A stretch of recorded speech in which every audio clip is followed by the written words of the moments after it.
ಯಾರೋ ಬೆಂಡ್ ಮಗಳು ಕಂಪ್ಲೇಂಟ್ ಕೊಟ್ಟಿದ್ದಾಳೆ ಅಂತ ಗೊತ್ತಾಯ್ತು. ಈಗ ಒಂದೊಂದೂವರೆ ತಿಂಗಳಿಂದ ಇರ್ಬೋದು. ಒಬ್ಬ ತಾಯಿ ಮಗಳು ಅನೇಕ ಸಾರಿ ಇಲ್ಲಿ ಬಂದು ಹೋಗ್ತಾ ಇದ್ರು, ನಾವು ಹತ್ರ ಸೇರಿಸ್ತಾ ಇರಲಿಲ್ಲ. ನಾನು ಒಂದ್ಸರಿ ಬರಬೇಕಾದ್ರೆ ಅವ್ರು ಕಣ್ಣೀರು ಹಾಕ್ತಾ ಇದ್ರು ಅಂತ ಹೇಳಿಬಿಟ್ಟು ಒಳಗಡೆ ಕರ್ಕೊಂಡು ಕುಂಡಿಸ್ಕೊಂಡು ಕೇಳಿದೆ, ಏನು ಸಮಸ್ಯೆ ಅಂತ. ತಾಯಿ ಮಗಳನ್ನಿಬ್ಬರು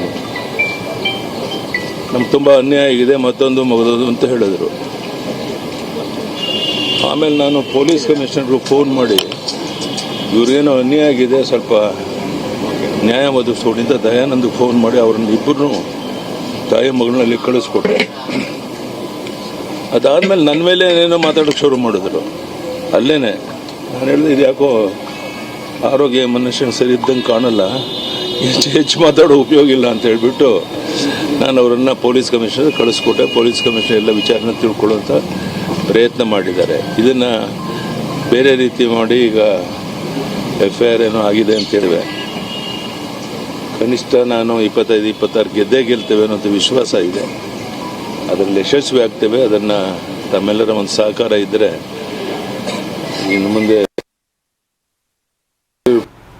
ರಾಜ್ಯದಲ್ಲಿ ಪ್ರವಾಸ ಮಾಡಿ ನಾವೆಲ್ಲ ಮುಖಂಡಗಳು ಕೆಲಸ ಮಾಡ್ತೇವೆ.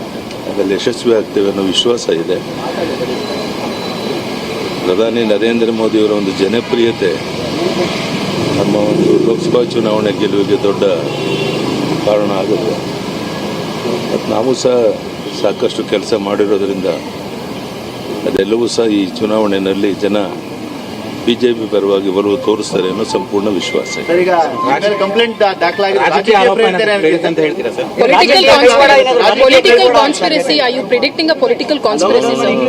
ನಾನು ಆ ಥರ ಏನು ಹೇಳಕ್ಕೆ ಇಚ್ಛೆ ಪಡೋದಿಲ್ಲ. ಪೊಲಿಟಿಕಲ್ ಕಾನ್ಫರೆನ್ಸ್ ಅದು ಇದು ಅಂತ ಯಾರೋ ಹೆಣ್ಮಗಳು ಕಂಪ್ಲೇಂಟ್ ಕೊಟ್ಟಿದ್ದಾರೆ, ಅದನ್ನು ಯಾವ ರೀತಿ ಎದುರಿಸ್ಬೇಕು ಎದುರಿಸೋಣ ಅಷ್ಟೇ. ನಾನು ಅದು ಅನಗತ್ಯವಾಗಿ ಅದನ್ನು ಪೊಲಿಟಿಕಲ್ ಕಾನ್ಫರೆನ್ಸ್ ನಾನೇ ಕೇಳೋಕೆ ಹೋಗೋದು.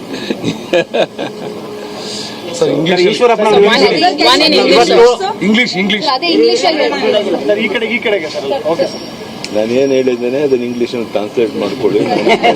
ಅಗತ್ಯ ಇಲ್ಲ. Elections are nearing. Do you allege that this is deliberately being done against you by your rivals? I told you everything.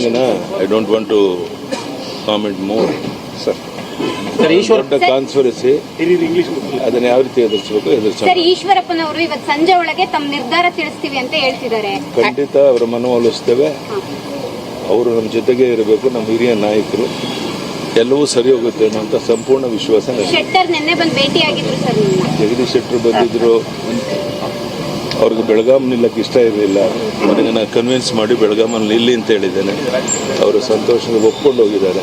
ಭಾಳ ದೊಡ್ಡ ಹಂತದಲ್ಲಿ ಬೆಳಗಾಮಿಂದ ಗೆಲ್ಲಕ್ಕೆ